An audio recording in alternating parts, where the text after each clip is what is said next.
नमस्कार दोस्तों, पीडब्ल्यू ज्ञान कोश पर एक बार फिर से आपका बहुत बहुत स्वागत है। डोनाल्ड ट्रंप अपनी तरफ से बिल्कुल फर्म है कि वो ग्रीनलैंड को लेकर रहेंगे। और इससे रिलेटेड अभी रिसेंटली 2-3 दिन पहले डेनमार्क की प्राइम मिनिस्टर मेटे फ्रेडरिक्सन से उनकी बातचीत होती है। और इन बातचीतों को इस तरीके से कहा गया कि डोनाल्ड ट्रंप ने जो कुछ कहा उसको सीरियसली लेना अपने आप में बहुत ही ज्यादा मुश्किल है।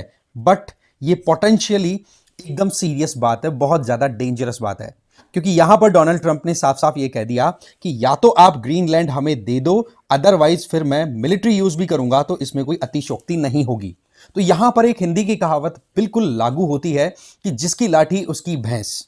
सीधी बात है, यहां पर बात हो रही है ताकत की, कि जिसके पास ताकत होगी वो अटैक करेगा, जिसके पास ताकत होगी वो ही रिसोर्सेज को ऑक्यूपाई करेगा। एग्जैक्टली वैसे ही जैसे कि रशिया ने यूक्रेन को बताया कि भाई आप हमारे दहलीज तक नेटो को कैसे लेकर के आ सकते हो, आप अगर ऐसा करोगे तो आपको बहुत ज्यादा खामियाजा उठाना पड़ेगा। नतीजतन पुतिन ने अटैक कर दिया और बहुत बड़ा एरिया, बताया जाता है कि 20 से 25% एरिया ऑफ यूक्रेन आज के टाइम पर रशिया के अंडर में है।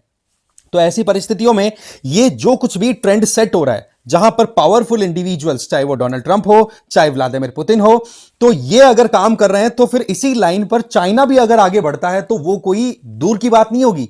और ऐसे सिचुएशन में फिर अगर हमारी तैयारियां कम रहती हैं तो मान के चलिए कि हमें बहुत बड़ा नुकसान उठाना पड़ सकता है। तो यहां पर सबसे बड़ी बात तो क्या आ रही है कि डोनाल्ड ट्रंप, जो कि एक नेटो मेंबर के प्रेसिडेंट है, उन्होंने दूसरे NATO member that is Denmark, उसको सीधी धमकी दे डाली है। वैसे तो डोनाल्ड ट्रंप के टारगेट पर 3 एरियाज हैं, एक तो ग्रीनलैंड, एक पनामा और एक कनाडा। कनाडा वाली बात तो वैसे भी थोड़ी सी अभी बातचीत होकर के थोड़ा हल्के फुल्के में चली गई है। पनामा को लेकर के भी अपनी बात कह दी। अब ग्रीनलैंड के ऊपर सीधा इशारा जा रहा है। अब पॉइंट क्या निकल के आ रहा है कि डोनाल्ड ट्रंप यहां पर अगर अपनी ताकत यूज करके ये कुछ भी हथियाने की कोशिश कर रहे हैं तो मान के चलिए कि ये एक ट्रेंड ऐसा हो जाएगा जिसके चलते ये पावरफुल जो भी कंट्रीज हैं वो फिर अपनी मनमानी करना स्टार्ट करेंगे। और चाइना जिस तरीके से पिछले 20 सालों में, या पर्टिकुलरली मैं पिछले 10 सालों की बात करूं, जिसमें 2017 में डोकलाम में इन्वेजन किया, फिर 2020 में आपका गलवान इंसिडेंट हुआ, ये चीजें सीधा सिग्नल करती हैं कि एक तरफ रशिया जिसने अटैक किया था उसकी बहुत ज्यादा थू थू हुई थी पूरी दुनिया में, पर क्या कुछ बिगड़ा रशिया का? ऑल्टरनेट निकाल लिए ना। अभी भी रशिया बिल्कुल खड़ा है अपनी बातों पर कि कर लो कुछ जो करना है, मैंने तो अटैक कर दिया। और अगर अगर यूक्रेन अभी भी नहीं मानता है तो फिर आगे बख्शेंगे नहीं। डोनाल्ड ट्रंप है वो अमेरिका फर्स्ट की पॉलिसी को लेकर के चल रहे हैं। भाई सीधी बात है, जो बाइडेन के रिजीम के टाइम पर जिस तरीके से दुनियादारी को एंटरटेन करने के लिए अमेरिका ने अपने रिसोर्सेज लगा दिए, डीप स्टेट की तरफ से बहुत सारा फंडिंग गया, अल्टीमेटली अपने ही डिफेंस इक्विपमेंट सेल करने के लिए एड दी यूक्रेन को, और वो ही फिर डिफेंस इक्विपमेंट सेल कर दिए अपनी ही खुद की कंपनी के लोगों को। तो घूम करके पैसा अमेरिका में आया, बट एक इन्वॉल्वमेंट जो था वो कहीं ना कहीं कहीं और ही चला गया यूएसए का। और अब यूएसए अपनी खुद की फोकस पर लेकर आ रहा है, खुद के आइडियाज को, खुद की वांट्स को। दुनियादारी जाए भाड़ में, सीधी बात है। तो इस तरीके से डोनाल्ड ट्रंप ने जो कुछ किया उसके पीछे का मेन जो एक टारगेट है ना, वो ये है कि ग्रीनलैंड अगर डोनाल्ड ट्रंप के हाथ लग जाता है, जैसा कि लग रहा है कि हाँ भाई ले लेगा, क्योंकि कोई जमाने में अलास्का रशिया का ही पार्ट हुआ करता था। मैं एक बार इंक चेंज कर लेता हूं। अलास्का जो था वो रशिया का ही पार्ट हुआ करता था, बट रशिया जब बेड़ा गर्क होने लगा, बहुत ज्यादा इनके पास में फाइनेंशियल क्राइसिस आने लग गए, तब अलास्का जो है वो अमेरिका ने रशिया से परचेज कर लिया। तो कुल मिलाकर के अभी ग्रीनलैंड पर नजरें हैं अभी गड़ी हुई है। रीजन बीइंग कि जिस तरीके से ग्लोबल वार्मिंग हो रही है, ये जो आर्कटिक ओशन है वहां पर बर्फ जो जमी हुई है वो मेल्ट हो रही है, तो नए रिसोर्सेज की अपॉर्चुनिटीज निकल रही है। आप यहां पर देखो कि ये बेरिंग स्ट्रेट है, यहां से लेकर के और आप यहां तक आ जाइए, ये पूरी की पूरी कोस्टल लाइन किस कंट्री की है? ये है रशिया। अकेला 50% के लगभग कोस्टल लाइन आर्कटिक ओशन के साथ में रशिया बनाता है। और यहां पर आपने कई बार पढ़ लिया होगा कि कॉन्टिनेंटल शेल्फ जो है वो सबसे ज्यादा कहां पर मिलता है? आर्कटिक ओशन में, रशिया का जो नॉर्दर्न पार्ट है उस तरफ। तो यहां पर नेचुरल रिसोर्सेज का भी बड़ा एक गजब का भंडार है। तो दो तरीके से यहां पर नजरें हैं, एक तो रिसोर्स पॉइंट ऑफ व्यू से, और दूसरा रशिया की यहां पर प्रेजेंस, क्योंकि रशियन जो जहाज हैं शिप से यहां पर रोम करते रहते हैं, तो स्ट्रेटेजिकली भी ग्रीनलैंड बहुत ज्यादा इंपॉर्टेंट है। तो ये एंगल्स हैं जिनके चलते ट्रंप बिल्कुल सीरियस है कि मुझे ग्रीनलैंड चाहिए। अब देखो ये जो 3 इंडिविजुअल्स हैं, इन तीनों इंडिविजुअल्स ने वर्ल्ड पॉलिटिक्स में एक तहलका मचा रखा है। रशिया को एक बार मार्जिनलाइज मानना शुरू कर दिया था। बट रियलिटी क्या है, आज रशिया ने यूक्रेन पर अटैक कर दिया। मिडिल ईस्ट में कहीं पर भी कोई टेंशन वाली कुछ बात होती है तो बाकी देश तो भले ही चाहे ओपनली कुछ करे या ना करे, रशिया ओपनली पार्टिसिपेट करता हुआ दिखता है। हाँ, वो बात सही है कि सीरिया में असद रिजीम गिरने की वजह से रशिया की जो पकड़ थी वेस्ट एशिया में वो कमजोर हुई है। बट ओवरऑल अगर देखें तो रशिया बिल्कुल भी झिझकता नहीं है 1% भी। और ट्रंप इस तरीके से अगर ग्रीनलैंड को हथिया लेते हैं तो यहां पर रशिया ने जो यूक्रेन पर अटैक किया उसका एक जस्टिफिकेशन भी हो जाएगा। और यही बात कहीं ना कहीं इंडिया के लिए टेंशन वाली है कि जब एक सोवरेन कंट्री पे दूसरा कंट्री अटैक कर लेता है, उसकी जमीन हथिया लेता है, तो वही तो काम अभी ट्रंप भी करने की सोच रहे हैं ना। अगर डेनमार्क ग्रीनलैंड को सही भाव में इसको यूएसए को नहीं बेचता है तो क्या यूएसए रुकेगा? जिस तरीके के ट्रंप के स्टेटमेंट्स हैं, लगता नहीं है। और अगर ट्रंप यहां पर ग्रीनलैंड को इन्वेड कर लेते हैं तो आप ये बताओ फिर रशिया ने कौन सा गलत काम कर दिया था फिर? अब यहां पर एक सवाल उठता है कि सही और सच में कितना अंतर है। रशिया ने यूक्रेन पर अटैक किया, गलत, पर क्या किया? सच है ये बात। एग्जैक्टली डोनाल्ड ट्रंप अभी बोल रहे हैं ग्रीनलैंड के ऊपर। तो यहां पर मामला जो है ना, वो यूएसए अपनी खोई हुई ग्लोरी को मेंटेन करना चाहता है।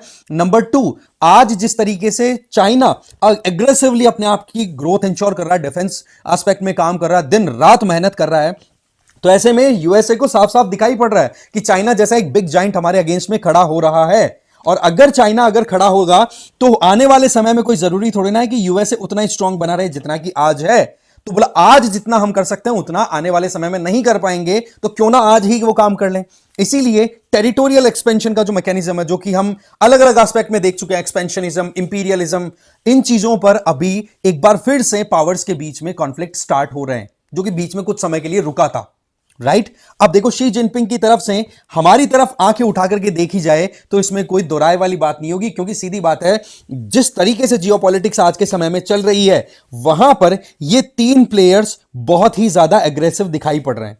अब आर्कटिक रीजन में तो चलो रशिया का एंगल हमने देख लिया, ठीक है, बट चाइना जो है वो अपनी पाम एंड 5 फिंगर पॉलिसी के आधार पर पहले ही इंडिया के एरियाज को क्लेम करता है, चाहे फिर लद्दाख हो, उत्तराखंड हो या अरुणाचल प्रदेश हो, सिक्किम वाले एरिया तक को भी क्लेम करके बैठा है कि हाँ भाई हमारा है। अरुणाचल प्रदेश का तो आपको पता है ना, तिब्बत का सदर्न पार्ट मान करके चलता है। तो इस तरीके से आज के टाइम पर अगर हम रियलिटी चेक माने ना, तो हमें हमारे डिफेंस बजट को एक्सपेंड करने की जरूरत है। क्योंकि आज अगर यूक्रेन पे रशिया ने अटैक किया है तो उसके पीछे सिंपल सा कारण है कि यूक्रेन की डिफेंस इतनी कैपेबल एनफ नहीं थी, नहीं तो यूक्रेन पे अटैक करने से पहले 100 बार सोचता रशिया। सिमिलर मैनर में डेनमार्क, जिसने ग्रीनलैंड को ऑटोनोमसली ऑक्यूपाई कर रखा है एक तरीके से, उसके पास में इतनी क्षमता नहीं है कि वो यूएसए की पावर का सामना कर सके। तो ऐसे में डेनमार्क के वैसे पसीने छूटे हुए पड़े हैं। तो भाई हमें हमारी खुद की सिक्योरिटी इंश्योर करनी है तो हमारी आर्म फोर्सेस को हमें कैपेबल एनफ करना होगा। आज हमारे अगर बात करें तो मोटा मोटा 1.9% ऑफ जीडीपी हम खर्चा करते हैं, ठीक है। हमारी जो भी हमारी आप कह सकते हैं कि डिफेंस बजट है उसको हमें राइज करने की जरूरत है, राइट।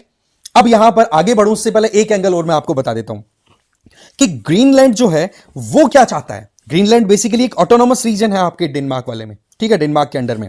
तो यहां के प्राइम मिनिस्टर म्यूट एजेड है, ठीक है, एचडे, ठीक है। इन्होंने ये कहा कि ग्रीनलैंड ना तो अमेरिका की तरफ जाना चाहता है, ना ही हम डेनमार्क की तरफ जाना चाहते हैं। हम हमारी इंडिपेंडेंट जर्नी खुद इंश्योर करना चाहते हैं।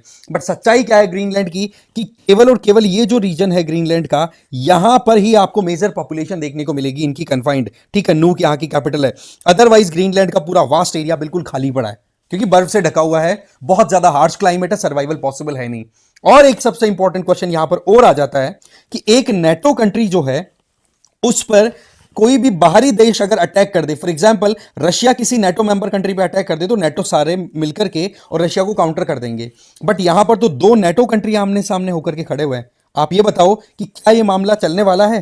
किस तरीके से यहां पर बाकी नेटो मेंबर्स का अपना एक तरीके से कहते हैं ना एक्शन होगा, क्योंकि ये नेटो के लिए बिल्कुल कहते हैं ना कि ताबूत में आखिरी कील साबित हो सकती है ये चीज कि नेटो जो है वो खुद ब्रेकअप हो जाए। और ट्रंप वैसे भी इस चीज को लेकर के बिल्कुल सीरियस नहीं है जहां पर यूएसए को अपनी फंडिंग इंश्योर करनी पड़े, क्योंकि नेटो भी कहीं ना कहीं यूएस, फ्रांस और 1-2 और कंट्रीज ले लो जिनके कंधे के भरोसे चल रहा है। तो बिल्कुल भी यूएसए इस चीज को लेकर के सीरियस नहीं है। बोले इन कंट्रीज को बचाने के चक्कर में हम ऑलरेडी बहुत सारा रिसोर्सेज खत्म कर चुके हैं, अब हमें खत्म नहीं करना। तो ये एंगल एक और आ जाता है। बट हमारे लिए जो सबसे बड़ी चिंता की बात है कि ट्रंप का ये एक्शन पुतिन के एक्शन की तरह ही दिखाई पड़ रहा है। और इसी एक्शन को अगर देखें तो शी जिनपिंग भी आगे बढ़े तो कोई दोराय वाली बात नहीं होगी। 3500 किलोमीटर लंबी हमारी बॉर्डर लाइन हम शेयर करते हैं। हर एक एरिया जो है उसको चाइना डिस्प्यूटेड कंसिडर करके चलता है। अब आप खुद सोचो कि यहां पर हमें अगर हमारी खुद की सेफ्टी इंश्योर करनी है तो सीधी बात है, डिफेंस फोर्सेस को हमें कैपेबल एनफ बनाना होगा। और यह चीज हम यूक्रेन और डेनमार्क के केस से साफ साफ समझ सकते हैं। तो एक्सपर्ट्स का तो ये कहना है कि ज्यादा भी नहीं तो डिफेंस बजट जो है हमारी जीडीपी का 3% से उससे भी ज्यादा होना चाहिए। 5% तक करना तो अभी पॉसिबल है नहीं, बाकी 3% के ऊपर तो कम से कम हमें ले जाने की जरूरत है। और चाइना 2017 में डुकलान में आया था, 2020 में गलवान में आया था, तो मान के चलिए कि चाइना फिर से आएगा, उस पर विश्वास नहीं किया जा सकता। तो हमें हमारी ऐसी इंश्योरेंस पॉलिसीज लेकर के चलनी है जो कि हमें फ्यूचर में आने वाली जो भी चैलेंजेस है उनको टैकल करने में हमारी हेल्प कर सके। हमारी अगर सॉवरेनिटी का कोई गारंटर है तो वो हमारी आर्म फोर्सेज हैं, और आर्म फोर्सेज को हमें स्ट्रांग बनाना होगा, और उसमें सबसे इंपॉर्टेंट रोल प्ले करता है फंडिंग। फंडिंग हमें प्रॉपर करने की जरूरत है। तो ये एक एंगल जो था वो हमें समझना था कि कैसे ये अलग अलग सेगमेंट्स में हमारा मैकेनिज्म इंटरनेशनली कनेक्टेड है। वैसे 2025 को हमारे डिफेंस मिनिस्टर जो हैं राजनाथ सिंह जी, उन्होंने ईयर ऑफ रिफॉर्म्स बोला है, डिफेंस ईयर ऑफ रिफॉर्म्स। अब ईयर ऑफ रिफॉर्म्स तो है, रिफॉर्म तो लाने की जरूरत है, बट साथ ही साथ फंडिंग को भी एक्सपेंड करने की जरूरत है हमें। ये मैं आपको ऑलरेडी बता चुका हूं, क्योंकि अल्टीमेटली आपकी सिक्योरिटी इंश्योर हो, आप सोवरन हो, तभी आप इंडिपेंडेंटली अपनी जर्नी को कंटिन्यू कर सकते हो। एक कहते ना कि इज्जतदार या खुद मुख्तार मुल्क के तौर पर हम आगे जर्नी कंटिन्यू कर सकते हैं। तो ये एक इंपॉर्टेंट पॉइंट्स थे जो हमें पता होने चाहिए। अब इस मामले में आपकी क्या राय है, कमेंट बॉक्स में जरूर आप बताएंगे। साथ ही साथ डेनमार्क की कैपिटल क्या है वो भी आप कमेंट बॉक्स में बता देंगे। और इसके अलावा मैं बता दूं, PWOnlyIAS की तरफ से 26 जनवरी के उपलक्ष्य पर आप लोगों के लिए ऑफर चलाया जा रहा है, जिसमें जितने भी हमारे यूपीएससी कोर्सेज हैं उन सब पर 80% तक ऑफ है। और ये जो आपका ऑफर है ये 31 जनवरी तक कंटिन्यू रहने वाला है। इसके अलावा आप मुझे फॉलो कर सकते हैं इस QR कोड को स्कैन करके। मेरा नाम है Rajinikanth Lata. Thank you very much for watching this video.